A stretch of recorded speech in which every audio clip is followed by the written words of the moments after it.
Dia. Okey, kita dah settle dari tingkat bawah, atas. So, ini dapur kering. Belum siap, tapi dah nak siap. Okey, ini dapur kering untuk keluarga besar.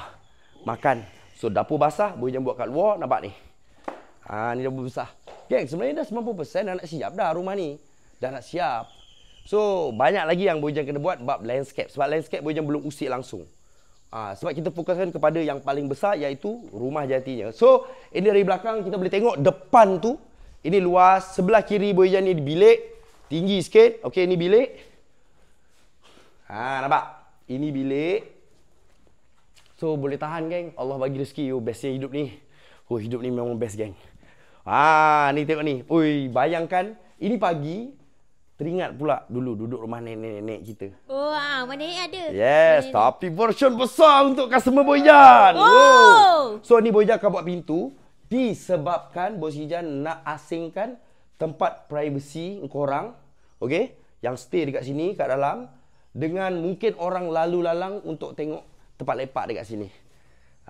Dekat sini pun ada bilik. Sini ruang untuk lepak chilling luas. Okay, angin terbuka. Kat bawah ni memang angin terbuka sebab sejuk, geng. Kawasan ni sejuk. Okey, ini adalah pemandangan. Nanti ni Boyjan nak buatkan untuk adik-adik. Main congkak, main apa dekat sini nanti. Sebab Bos Ijan tunjukkan satu persatu. Sebenarnya ramai geng Boyjan yang tak sabar dan excited untuk tengok ni lah perkembangan rumah jati sebenarnya. So, tak sabar rasanya untuk siap. Belum siap lagi.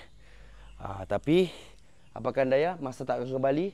Tapi kepada yang belum bakal customer Boyjan, masih sempat membeli untuk jadi kroni dan geng Bos Ijan. Kan Boyjan cakap, what you give, you get back. Korang pernah beli dengan Boyjan, Boyjan akan balas sesuatu yang sangat super.